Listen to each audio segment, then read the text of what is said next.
Hello दोस्तों, welcome to exam. तो कैसे हैं आप लोग? तो क्लास जो है 2 नंबर क्लास हो गई थी आपकी, और ये 3 नंबर क्लास है। तो 3 नंबर क्लास में जो है पहला क्वेश्चन आपकी स्क्रीन पर है, देख सकते हैं आप। तो स्क्रीन पर क्वेश्चन कह रहा है कि एक्स तथा वाई एक व्यापार में साझेदार हैं और उन्होंने जो है 5 और 6 अनुपात में पूंजी का निवेश किया है। इसके बाद 8 माह बाद एक्स अपनी पूंजी निकाल लेता है, और यदि वर्ष के अंत में उन्हें 5 और 9 का 5:9 के अनुपात में प्रॉफिट मिलता है, तो वाई का निवेश क्या है? मतलब वाई ने कितने माह के लिए निवेश किया था। तो इस क्वेश्चन को करने के लिए क्या करेंगे आप कि एक्स और वाई का जो आपका रेशियो दिया है किस चीज़ का है, वो साझे का रेशियो है। यानी जो पूंजी उन्होंने लगाई है 5:6 के अनुपात में लगाई है। तो आप एक काम करेंगे, इसको आप इस फॉर्म में ना लिख करके अनुपात के फॉर्म में लिखेंगे, यानी 5/6 लिखेंगे। अब ये जो पूंजी का है ए ने कितने महीने, एक्स ने लगाई है 8 माह तक, और वाई का हमें नहीं पता है तो इसको हम एक्स मान लेते हैं। और ये जो पूंजी और समय का जो रेशियो होता है, यानी पूंजी और समय का जो गुणनफल होता है, वही प्रॉफिट का अनुपात होता है। नहीं तो प्रॉफिट का अनुपात जो है वो 5 और 9 दिया है, तो इसे 5/9 के बराबर लिखेंगे। अब यहाँ पर क्या करना है कि इसे आप 3 से काट सकते हैं, 3 दूनी 6, और इसे 3 से 3 त्रिकोण 9, ठीक है। तो ऊपर ऊपर संख्या कट जाएगी, 5 से 5, और 2 से जब 8 काटेंगे तो 4 बार में कट जाएगा। अब इस 3 का जो मल्टीप्लाई होगा वो 4 के साथ होगा, तो x की वैल्यू यहाँ से क्या आ जाएगी, वो आ जाएगी 12, यानी कि 12। यानी जो y जो है वो कितने महीनों तक, यानी 12 महीनों तक अपनी पूंजी को लगा के रखा था, ठीक है। तो इसका आंसर क्या आ जाएगा, 12 आ जाएगा। तो जब भी ऐसा सवाल आएगा आपको ऐसे ही करना है, यानी जो आपको पूंजी का अनुपात दिया जाए उसमें समय का गुणा करा के और उसको आपको प्रॉफिट के बराबर करना है, वही आपका आंसर हो जाता है। यानी वही आपका जो है टाइम निकालने का आंसर होता है। यानी आपको ये पता होना चाहिए कि जो पूंजी होती है, पूंजी में जब भी हम समय का मल्टीप्लाई करते हैं तो ये हमारा लाभ बन जाता है। क्या बन जाता है? लाभ बन जाता है, नहीं प्रॉफिट बन जाता है, ठीक है। तो यहाँ से निकल के आ जाएगा। यदि आपसे पूंजी पूछेगा तो समय और लाभ देगा, यदि समय पूछेगा तो पूंजी और लाभ देगा, लाभ पूछेगा तो पूंजी और समय देगा। तो आपको कोई ना कोई रेशियो देगा, तो आप इसे आंसर निकाल सकते हैं। क्लियर है? चलिए नेक्स्ट क्वेश्चन की तरफ चलते हैं। अगला क्वेश्चन देखते हैं क्या पूछा गया। अगला सेकंड क्वेश्चन रहेगा आपका। ये फर्स्ट क्वेश्चन था, ये सेकंड क्वेश्चन आपकी स्क्रीन पर, इसको देखिएगा, बहुत इंपॉर्टेंट क्वेश्चन है। चलिए इसको करते हैं, ठीक है। ये क्वेश्चन इंपॉर्टेंट है। क्वेश्चन में कहा गया कि 12,000 की धनराशि को चक्रवृद्धि ब्याज पर जमा करने पर 5 वर्ष के बाद दोगुनी हो जाती है, तो 20 वर्ष बाद ये धनराशि कितनी हो जाएगी? तो इसको चेक कर लेते हैं। यानी एक जो राशि है, मतलब अपने आप की दोगुनी होती है, तो आपको 12,000 का यूज करना ही नहीं है, 1 से 2 गुना हो रही है, ठीक है। अब जब 2 गुना हो रही है तो आपको ये देखना है कि वो कितने साल में हो रही है, 5 वर्षों में हो रही है, तो 5 वर्ष को आपको अलग रख लेना है। अब इसको क्या करना है, 5 वर्ष को 20 बनाना है, 5 वर्ष को 20 बनाना है। तो 5 वर्ष को 20 बनाने के लिए 5 पे कितने की मल्टीप्लाई करोगे, 4 की, तो 20 वर्ष हमारा बन जाएगा। तो जो आपने मल्टीप्लाई इस समय के साथ किया है ना, वही इस जो राशि है ना दोगुनी, उसके पावर में लगा देना है। यानी 2 के पावर में यही समय का जो इसमें मल्टीप्लाई आपने जिस संख्या से किया है, वही 2 की पावर में कर देना है। तो आपको पता है कि ये राशि कितने टर्म बढ़ जाएगी, यानी 2 दूनी 4, दूनी 8, दूनी 16, यानी 16 गुना वो राशि हो जाएगी। तो बस आपको 12,000 में इस 16 का मल्टीप्लाई कर देना है। जैसे ही 12,000 में 16 का मल्टीप्लाई करोगे तो ये आ जाएगा 16 दूनी 32, 16 कम 16 3 19, यानी 1,92,000 आपका आंसर आ जाएगा, ठीक है। तो ऐसे आपको करना है, तो समझे आप। चलो इसको एक बार फिर से करते हैं, है ना। चलो ठीक है, ध्यान से देखना, बहुत ही मतलब इम्पोर्टेंट है और आसान भी है, इतना कठिन भी नहीं है। तो क्वेश्चन कैसे करेंगे इसको देखो।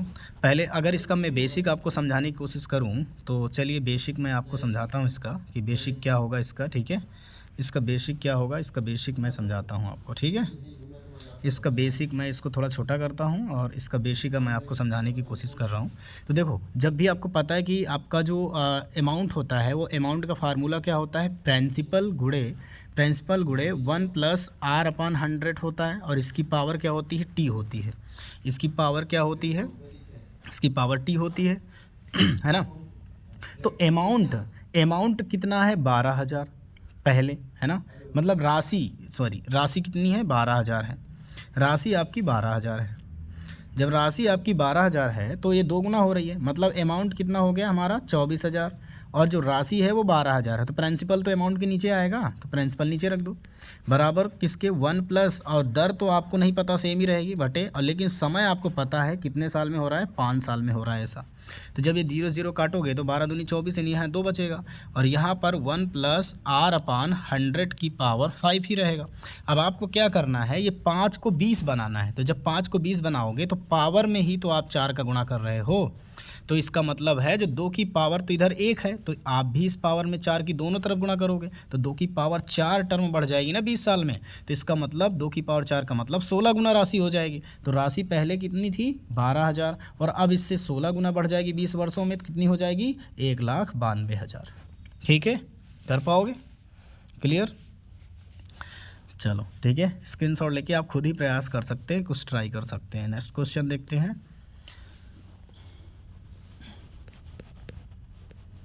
नेक्स्ट क्वेश्चन ये तीसरा प्रश्न है, देखो ये भी इम्पोर्टेंट है ये। ठीक है, क्वेश्चन आप ये देखो, क्वेश्चन में कहा गया है कि यदि एक संख्या और उसकी 50% तथा उसकी 25% का जो औसत है वो 210 है, तो वह संख्या क्या होगी?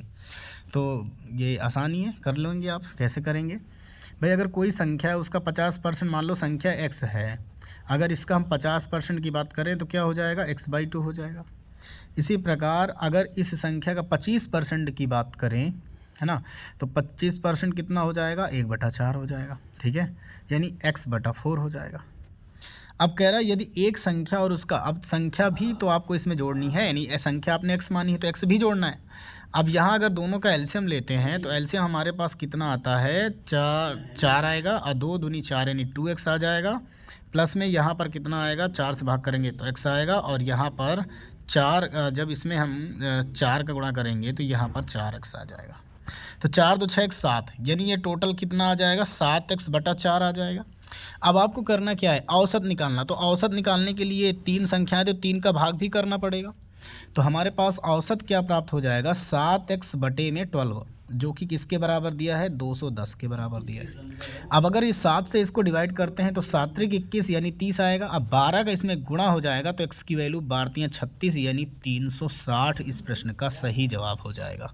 कितना हो जाएगा, 360 हो जाएगा। ठीक है, तो यानी पहली संख्या को आप मानना है कि माना जो संख्या हमारी है x है, x का 50% x/2 होता है, फिर x का ही 25% x/4 होता है। दोनों को जोड़ दो और संख्या भी साथ में जोड़ दो। तीनों संख्याओं का एलसीएम लेके करोगे तो 7x/4 आएगा। जब भी औसत निकालोगे तो संख्या, जितनी भी संख्या होती है उतने से भाग करते हैं। तो यानी हमने इसमें 1/3 से भाग, 3 से भाग किया तो 1/3, तो 7x और नीचे 4 3 12, यानी 7x + 12 इन तीनों संख्याओं का एवरेज आएगा, जो कि 210 के बराबर दिया है। जब 7 से इसको डिवाइड करेंगे तो 30 आ जाएगा। जब 12 का इसमें गुणा होगा तो वो संख्या हमारे पास 360 आ जाएगी। ठीक है, क्लियर? चलो ठीक है, हो गया ये। आगे चलते हैं फिर अगला क्वेश्चन। ठीक है, तीसरा प्रश्न कर लिया हम लोगों ने। ठीक है, चौथा प्रश्न देखते हैं क्या है। ये चौथा प्रश्न, चौथे प्रश्न में देखो आपसे इम्पोर्टेंट है, ये भी पूछा गया औसत के बारे में ही है। ठीक है, औसत के बारे में ही पूछा गया है। तो करते हैं इसको भी। ठीक है, करते हैं इसको भी, तो करिएगा, कमेंट करके बताइए इसे क्या आएगा। तो चलिए देखते हैं। क्वेश्चन ने कहा पी और क्यू का जो औसत मासिक आय है वो है 5050, यानी दो चीज़ों की, यानी ये दो बंदों की, यानी पी प्लस क्यू का जो दिया है एवरेज, मतलब औसत मासिक 5025। अब इसमें 2 का गुणा होगा, पी योग निकालना है। तो 2 0 0, 2 5 10, 2 0 0 1 आ जाएगा, 2 5 10, 10,100। ठीक है, इसी प्रकार अगर हम Q + R का देखें, Q + R का अगर करते हैं तो इनमें भी 2 का गुणा होगा। 2 0 0, 2 0 0, मतलब 2 5 10, और 2 दूनी 4 1 5, और 2 6 12, 12,500 आएगा। अब इसी प्रकार आपको P + R का निकालना है। जब P + R का निकालोगे तो 5200 में जब गुणा कराओगे 2 का, 2 0 0, 2 0 0, 2 दूनी 4, 2 5 10, यानी 10,400 आ जाएगा। अब देखो आपके पास Q भी 2 बार आया है और R भी 2 बार आया है, P भी 2 बार आया है। तो इसका मतलब इनमें से आप इसे 2 कॉमन ले सकते हैं, और P + Q + R, यानी ये तीनों की वैल्यू निकल आएगी 2 बार में। तीनों को जोड़ोगे इन तीनों को तो क्या आएगा, 0 0, 5 और 9 1 10 की 0, 2 1 3, और 1 1 2 3, यानी ये आ जाएगा 33,000। जब इसको 33,000 आएगा, इसको 2 से डिवाइड करोगे आप तो यहाँ 2 ये कटेगा और इसको काट दोगे तो आपके पास P + Q + R की जो वैल्यू आ जाएगी कितनी आ जाएगी, 2 एकम 2 और यह 2 छक्के 12, 2 पंचे 10, यानी 16,500। अब ये बताओ हमको चाहिए क्या, P की मासिक आय, तो Q और R की मासिक आय को घटाना पड़ेगा। तो Q और R की मासिक आय क्या है, 12,500। तो 12,500 जैसे यहाँ से माइनस करेंगे तो हमारे पास 500 तो ख़त्म और यहाँ से आ जाएगा 4, यानी 4,000 रुपये P की मासिक आय आ जाएगी। ठीक है, P की मासिक कितनी आ जाएगी, 4,000 रुपये आ जाएगी। समझ में आया। पहले P + Q का जब औसत दिया जाए तो इसका मतलब वो एवरेज है, एक की वैल्यू है। तो आपको P + Q की जो औसत मतलब इनकम निकालनी है तो 2 का मल्टीप्लाई होगा, क्योंकि औसत हमेशा इन दोनों का आधा होता है, एवरेज होता है, बराबर बराबर बढ़ जाता है। तो इसमें 2 का गुणा हो जाएगा। इसी प्रकार Q + R का औसत दिया उसमें 2 का गुणा हो जाएगा, P + R का औसत दिया उसमें 2 का गुणा हो जाएगा। जब आपके पास यहाँ पर P + Q, Q + R और P + R का योग आ जाएगा तो आप देखेंगे कि 2 2 बार सभी आए हैं, P भी 2 बार आया, Q भी और R भी। तो सबको जोड़ने पर 2 कॉमन आएगा, P + Q + R, और तीनों को जोड़ने पर यहाँ 33,000 आएगा। जब 2 से डिवाइड करेंगे तो P + Q + R का जो एक एक मान यानी एवरेज मान आएगा वो 33,000 आएगा। अब जब 33,000 में 2 का डिवाइड करेंगे तो 16,500 आएगा। अब 16,500 P + Q + R का योग है, जिसमें से हम Q + R का योग घटा देंगे तो हमारे पास P का योग आ जाएगा 4,000 रुपये। ठीक है, नेक्स्ट चलें, हो गया होगा। चलो आगे करते हैं, अगला 5वां प्रश्न करते हैं। तो 5वां क्वेश्चन क्या होगा उसको देखते हैं। ये आपका 5वां प्रश्न है जिसमें आपसे एलसीएम पूछा गया है, जो कि भिन्नों का एलसीएम है। बहुत इंपॉर्टेंट क्वेश्चन होता है ये, ठीक है, हर बार पूछा जाता है। क्वेश्चन ने कहा कि देखिए, जब भी आपसे इसमें लासा या मासा भिन्नों का पूछा जाता है तो जब भी लासा पूछा जाए भिन्नों का तो आपको भिन्नों का लासा निकालने के लिए अंश का लासा और हर का मासा निकालना होता है। ठीक है, और जब भी मासा पूछा जाए तो अंश का मासा और हर का लासा निकालना होता है। तो इसमें लासा पूछा गया, एलसीएम पूछा गया, तो इसका मतलब ऊपर वाले का हमको क्या निकालना होगा, एलसीएम। और जब एलसीएम निकालना होगा तो आपको पता है कि जो 11 और 33 और 77 है, इनको अगर हम तोड़ लेते हैं तो ये आएगा। तो यहाँ पर आपको पता है कि 11 तो कॉमन है ना, और 7 21 और आ जाएगा। तो एलसीएम 11 × 21 आएगा। और नीचे अगर हम मासा की बात करें तो मासा तो हमारे पास 10 आएगा, 10 आएगा। ठीक है, क्यों, क्योंकि और तो कुछ कॉमन है नहीं इसमें, है ना।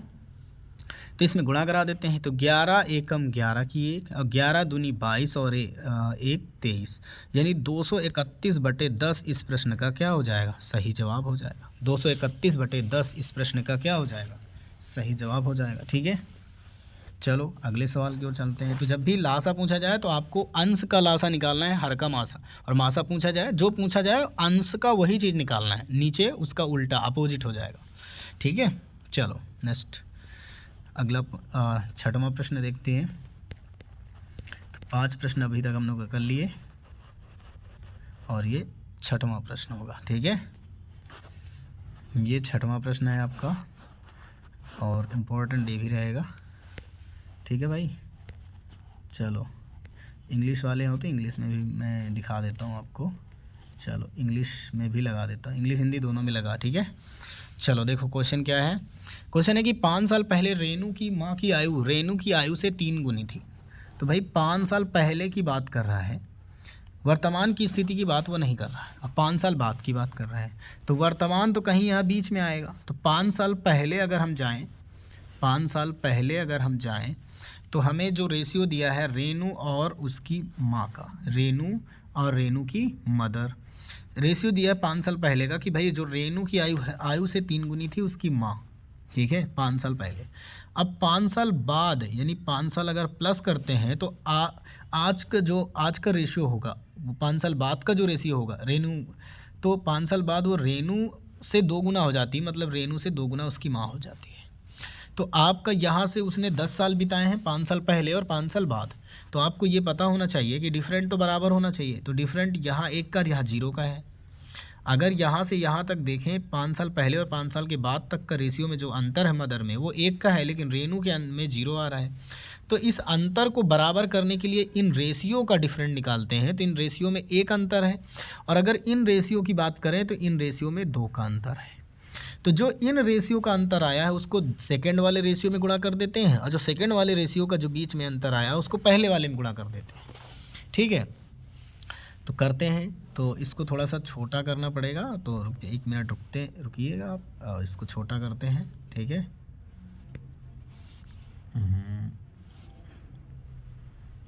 ये लो, ये थोड़ा सा हिंदी में रहने देते हैं क्योंकि बताना है हमको, तो ये हिंदी में रहेगा। चलो, अब यहाँ पर क्या है कि अब जो नया रेशियो न्यू रेशियो बनेगा, जो न्यू रेशियो बनेगा वो न्यू रेशियो क्या होगा उसको देख लीजिए। तो रेनू और जो मदर का न्यू रेशियो आएगा, तो इसमें जब 1 का गुणा होगा तो इसमें तो फ़र्क नहीं पड़ेगा, 1 3 ही रहेगा, लेकिन नीचे वाले में फ़र्क पड़ जाएगा, ये 2 हो जाएगा, ये 2 दूनी 4 हो जाएगा। न्यू रेशियो बन के आएगा जब गुणा करा देंगे। अब देखो अंतर बराबर है, लेकिन क्वेश्चन ने कहा वो 1 साल नहीं बिताया, 10 साल बिताए हैं, 5 पहले 5 बाद में, तो इससे कितने गुना ज़्यादा है? 10 गुना, इससे 10 गुना ज़्यादा है।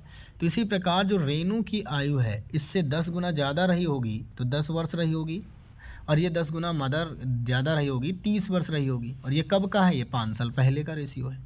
तो रेनू की वर्तमान आयु क्या होगी? तो वर्तमान में 5 वर्ष जोड़ना पड़ेगा क्योंकि ये 5 साल पहले का रेशियो है।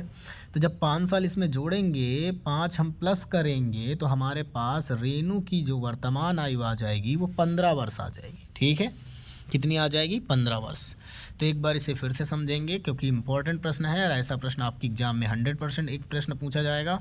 तो याद रखेंगे, आयु संबंधी प्रश्न आपसे एग्जाम में पूछा जाता है, और ऐसा सवाल आपसे वो पूछ सकता है। देखो, अंतर का सवाल जब भी पूछा जाए तो अंतर तो कभी भी नहीं कम ज़्यादा होता है, क्योंकि आपको पता है कि जितना जन्म के समय अंतर रहा होगा उतना ही मरते दम तक रहेगा, या 10 साल बाद तक रहेगा, 20 साल बाद भी पूछेगा तब भी अंतर बराबर होता है। इसीलिए अंतर से जल्दी आ जाता है। अगर हम 5 साल पहले, कोई 5 साल पहले की बात कर रहा है, तो देखो अगर यहाँ पर ये मान लो कहीं ये वर्तमान आयु है ना, ये प्रेजेंट की है, वर्तमान की है, मान लिया गया कि वर्तमान की है अभी ये, और ये 5 साल पहले पूछ रहा है, तो 5 साल माइनस करना पड़ेगा। तो पहले रेनू और उसकी जो मदर की आयु 5 साल पहले की थी, वो रेनू अगर 1 थी तो मदर उससे 3 गुना थी। 5 साल बाद अगर वो कह रहा है 5 साल बाद वो 2 गुना हो जाएगी, मतलब 1 से 2 गुना है। तो हमको इन दोनों रेशियो के बीच अंतर देखना पड़ता है। अगर इन दोनों रेशियो के बीच अंतर बराबर चल रहा है तब तो ठीक है, और अंतर बराबर नहीं है तो बराबर करते हैं। यहाँ पर तो बराबर नहीं है क्योंकि यहाँ 1 है या 0 है, तो इन दोनों रेशियो के बीच अंतर देखना होता है जो कि 1 है, और इन रेशियो के बीच अंतर देखो जो कि 2 है। अब ये जो अंतर आया है 1, समझिएगा, इसका गुणा हम इन दोनों में करा देते हैं, तो जो नया रेशियो रेनू और इनकी मदर जी का आएगा, अगर 1 का गुणा इसमें कराते हैं तो 1 और 3 आएगा, ये 5 साल पहले वाले हैं, और इसमें 2 का नीचे वाले में कराएंगे तो 2 एकम 2, 2 दूनी 4, ये 5 साल बाद वाला है। अब रेशियो का अंतर हो गया बराबर 1 का। क्वेश्चन ने कहा 1 का नहीं, 5 साल पहले और 5 साल बाद तक इन्होंने 10 साल बिताए हैं, तो इससे कितने गुना ज़्यादा? 10 गुना। तो अगर हम पहले वाले रेशियो में गुणा करते हैं 10 का, तो ये 5 साल पहले की आयु आएगी, और नीचे वाले में गुणा कर देते हैं तो 5 साल बाद की आएगी। अगर नीचे वाले में आप गुणा करेंगे तो 5 घटाएंगे वर्तमान में लाने के लिए, लेकिन अगर ऊपर वाले में गुणा करेंगे तो 5 जोड़ेंगे वर्तमान में लाने के लिए। तो रेनू में अगर हम 10 का गुणा करते हैं तो रेनू की आयु 5 साल पहले 10 वर्ष की थी, तो आज वर्तमान में कितनी हो जाएगी? अगर इसमें हम 5 जोड़ दें, 5 साल पहले की पूछा था, अब की पूछे तो 5 साल बढ़ जाएगी, मतलब रेनू की 15 हो जाएगी, माता जी की 10 तिहाई 30, यानी माता जी की यहाँ पर 35 हो जाएगी। तो हमसे आंसर क्या पूछा है रेनू का? तो रेनू आंसर कितना देगी? 15 वर्ष। ठीक है, क्लियर? अब तो समझ में आ गया। चले नेक्स्ट चलते हैं आगे अगले क्वेश्चन की ओर। अगला प्रश्न नंबर कौन सा है? 6वां प्रश्न तो हो गया। अब 7वें प्रश्न की ओर चलेंगे। तो फर्स्ट, सेकेंड, थर्ड, 4, 5, 6 और ये 7 में देखते हैं 7 में क्या पूछा है। 7 नंबर तो इम्पोर्टेंट होगा आपका, ठीक है, ये है आपका 7 नंबर। तो 7 नंबर में आपसे पूछा गया है कि भाई अगर काफ़ी की कीमत 15% बढ़ाने पर उसकी बिक्री में 15% कम हो गया तो कुल प्रभाव कितना बढ़ा? तो भैया कुछ नहीं करना है आपको, कुछ नहीं करना है। जब भी ऐसा पूछा जाए कि सेम पोजीशन में पूछा जाए कि 15% बढ़ रहा है और 15% कम हो रहा है, तो आपको इन दोनों का ही गुणा करा देना है। 15 गुणे 15 और नीचे 100% हटाने के लिए 100 का भाग कर देना है, आपका आंसर आ जाएगा। ये मैं बिल्कुल क्लियर बता रहा हूँ। जब दो एक बढ़ रहा हो एक घट रहा हो तब की बात है ये। जब एक बढ़ रहा हो जब एक घट रहा हो तो दोनों गुणा कराओ। तो 15 15 हम कितना होता है 225। 225 में जब 100 से भाग करेंगे तो 2.25। और कभी भी एक बार बढ़ रहा हो एक बार घट रहा हो तो हमेशा कमी होता है, मतलब 2.25%, क्योंकि 1% में 1% से जीरो नीचे आया, 1% तो अभी लगा है ना, तो इसका मतलब 2.25% की कमी हो गई है। कितना प्रभाव पड़ा है 2.25% का भैया कमी हो गया है, ठीक है, डिस्क्रीज हो गया है, ठीक है भाई। तो अब कितनी कमी आ गई 2.25% की कमी आ गई है। चलिए आगे अगला सवाल, ये आपका 7वां था। 8वां प्रश्न देखते हैं, ठीक है।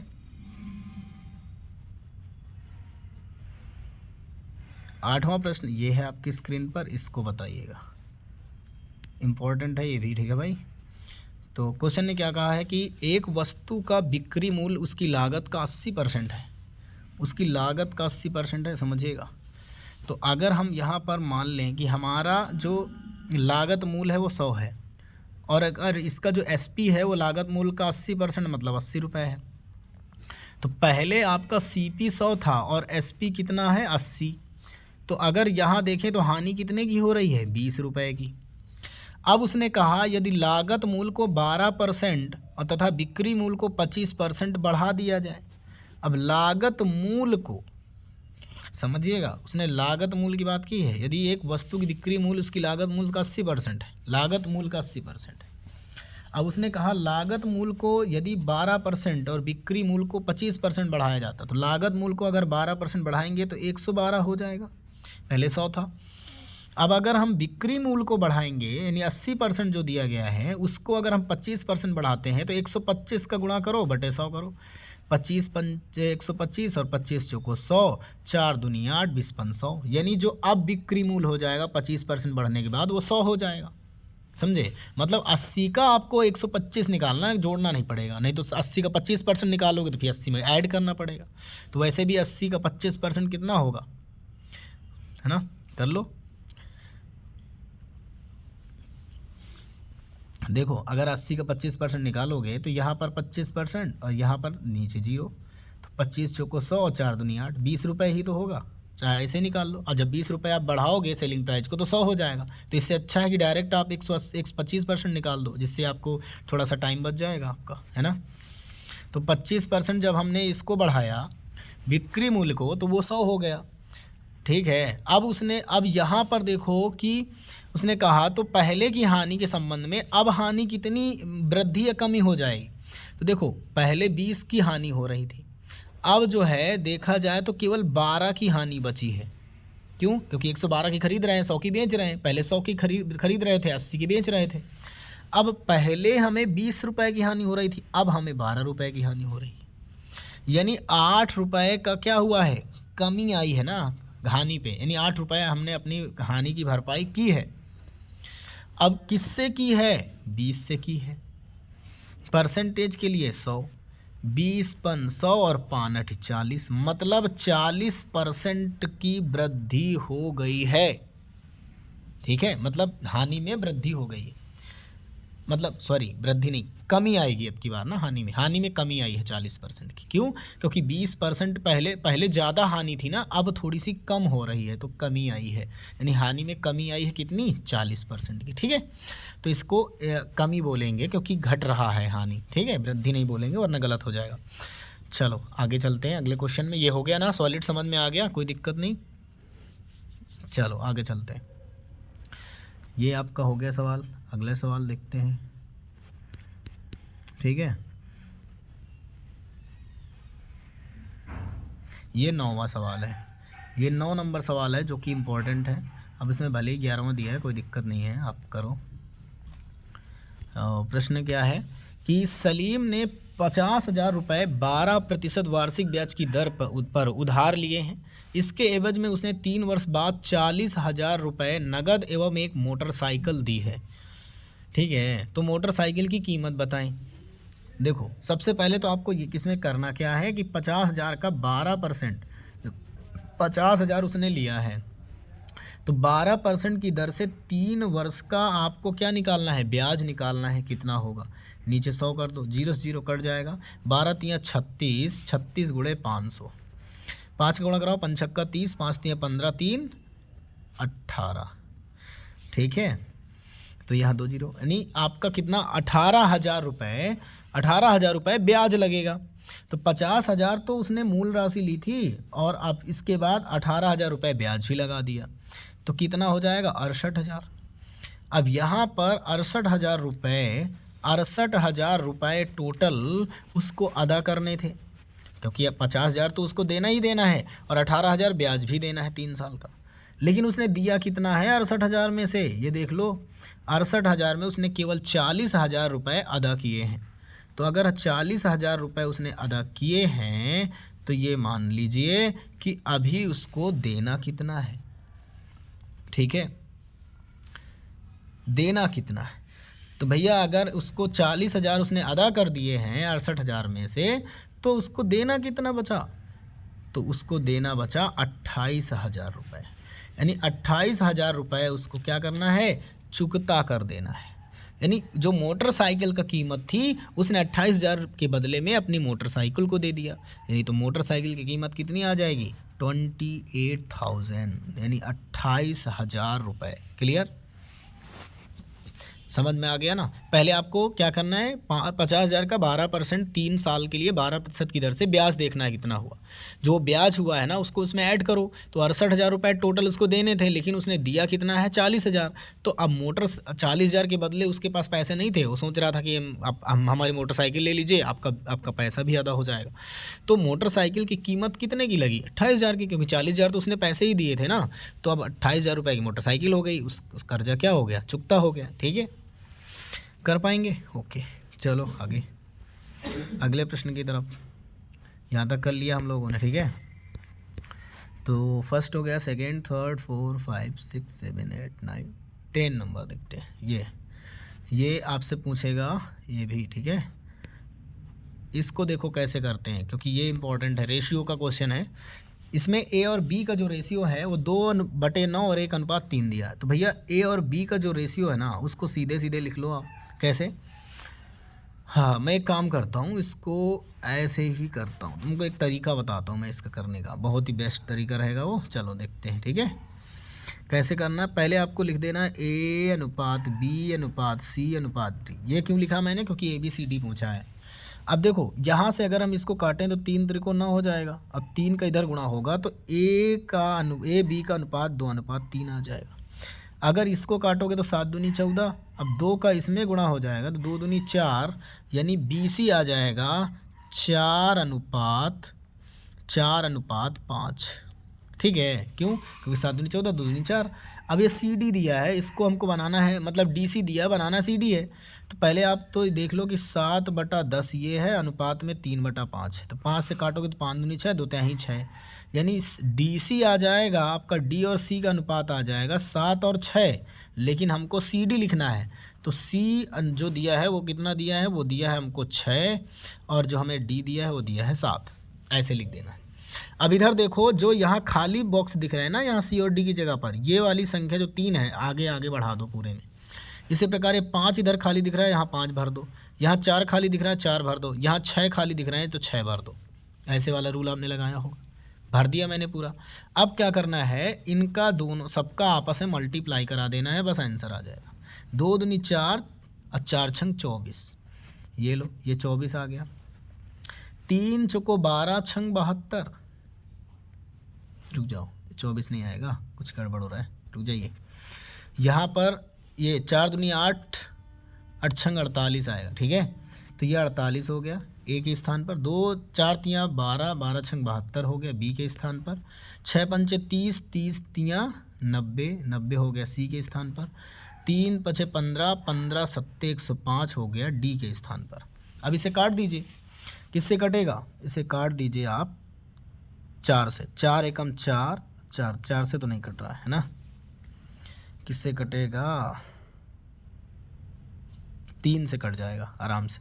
तो 3 से काटोगे तो 3 एकम 3, 3 छंग 18, 16 आएगा। 3 दूनी 6, 3 चौको 12, 24 आएगा। 3 त्रिको 9, 30 आएगा।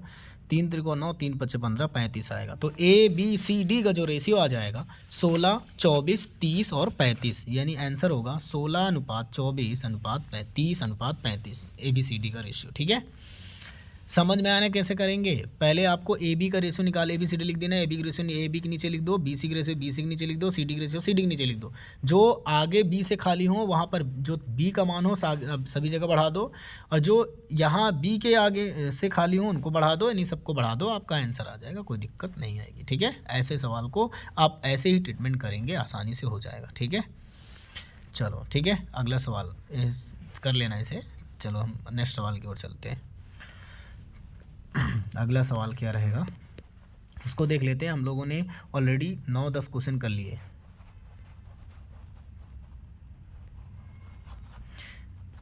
अब 12वां सवाल देखते हैं। ये सवाल भी इम्पोर्टेंट है। ठीक है, क्वेश्चन में कहा गया है कि घन आकार के एक टैंक की भुजाएं दी हैं 6.25 मीटर, 4.20 मीटर तथा 3.15 मीटर की हैं। पानी से पूरी तरह भरे हुए टैंक का 2 दशमलव तक सही आयतन क्या होगा। तो इसे आप निकालेंगे, और इसे निकालने के लिए आपको पता है कि भाई घन का जो आयतन होता है वो लंबाई गुणे चौड़ाई गुणे ऊंचाई होता है। ठीक है, तो इसमें तीनों का ही तो मल्टीप्लाई करना है बस, यानी 6.25 गुणे 4.20 गुणे में 3.15। पहले गुणा करा लेना, फिर देखो कितने अंक के बाद दशमलव, 1 2 3 4 5 6 अंक के बाद दशमलव लगा देना। पहले गुणा करा लेना, फिर 6 अंक के बाद दशमलव लगा देना। और याद रहे आयतन हमेशा मीटर क्यूब में आता है, तो ये मीटर क्यूब में आएगा जब इसका आप मल्टीप्लाई कर लेंगे। ठीक है, कर लेना, इतना तो आसान है, अब इसे तो कर ही सकते हैं। ठीक है, ओके, चलो नेक्स्ट करते हैं अगला क्वेश्चन। अगला क्वेश्चन क्या है देख लेते हैं भाई, है ना।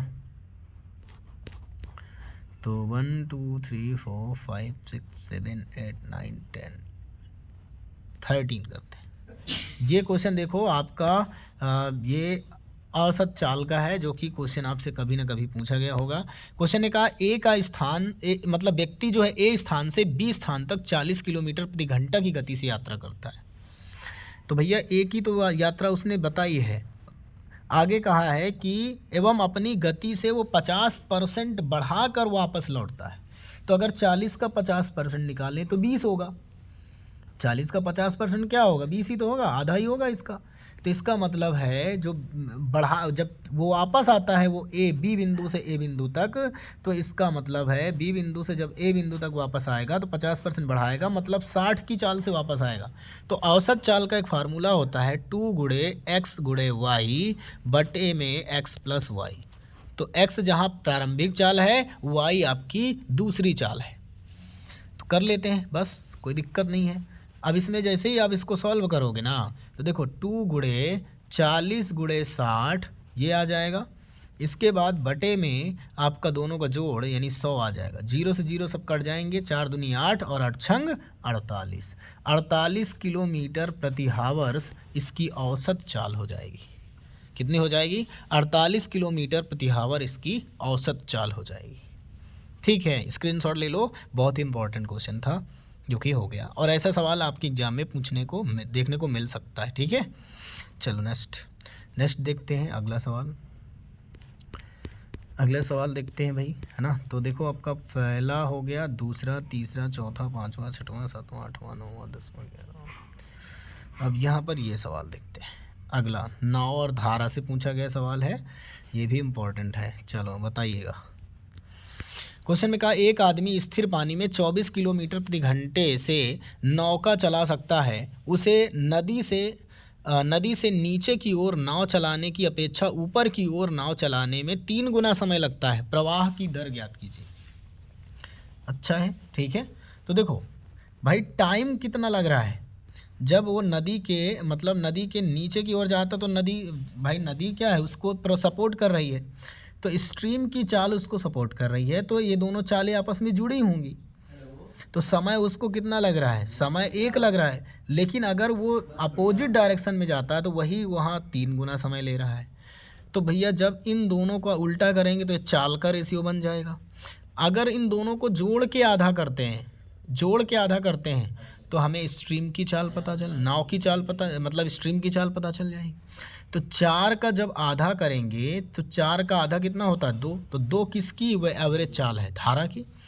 अगर हम 24 को 2 से डिवाइड करते हैं तो प्रवाह की दर कितनी रही होगी, 12 किलोमीटर प्रति हावर्स रही होगी, क्योंकि नाव की चाल तो हमें पता है कितनी रही होगी, 12। क्यों, क्योंकि ये जब एक डायरेक्शन में जाते हैं तो दोनों का हमको योग करके आधा करना होता है, क्योंकि दोनों की चाल जुड़ी होती हैं। और जब हम इसको घटा के आधा करते हैं तो वहाँ पर स्ट्रीम की चाल पता हो जाती है। तो इसमें तो प्रवाह की दर पूछी, मतलब स्ट्रीम की चाल। तो यहाँ पर अगर हम करेंगे घटा के आधा करेंगे तो हमारे पास 24 है, तो जो कि नौका की चाल हो जाएगी। और जैसे ही यहाँ पर हम जोड़ के आधा करेंगे तो स्ट्रीम की चाल पता हो जाती है, निधारा की चाल पता हो जाती है 12 किलोमीटर प्रति घंटे। ठीक है, क्लियर। चलो अगले सवाल देखते हैं, ये तो हो गया, इम्पोर्टेंट था। अगला क्वेश्चन क्या होगा, अगले क्वेश्चन की ओर चलते हैं। तो यहाँ तक कर लिए हमने, ठीक है भाई। तो ये भी हो गया आपका, और ये क्या है ये देखते हैं। ये तो एलसीएम वाला था, ये तो मैंने अभी करा दिया है, ठीक है। अगला देखते हैं, चलो यही ले लेते हैं। ये तो हो ही गया है।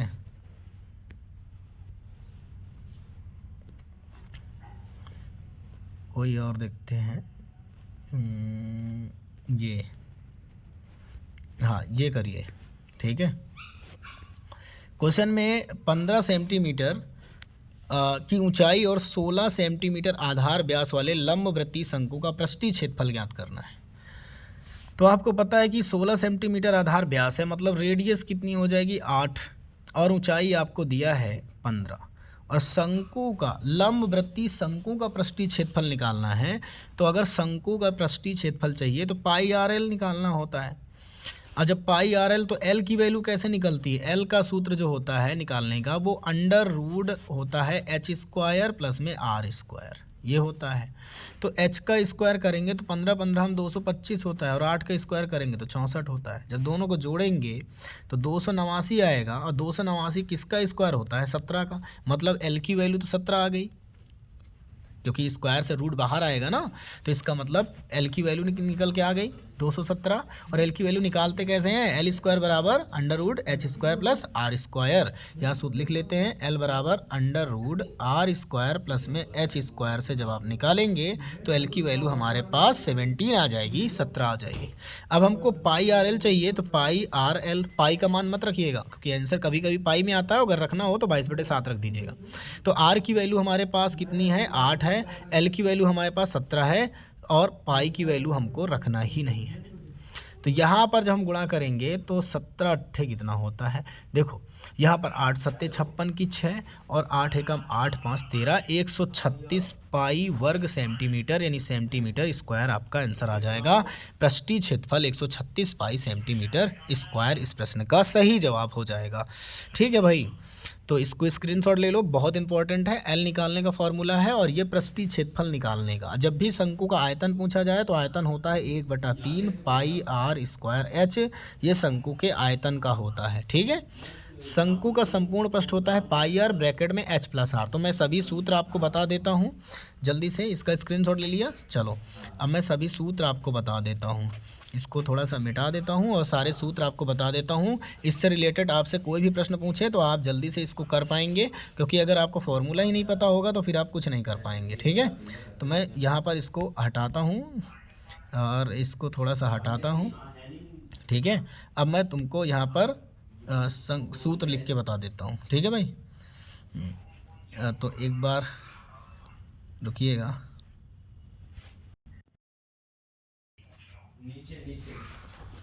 एक मिनट रुकिए।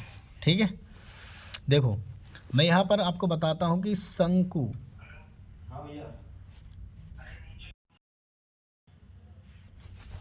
एक मिनट रुको भाई साहब। तो शंकु का जो आयतन, यहाँ पर मैं रेड कलर ले लेता हूँ। शंकु का आयतन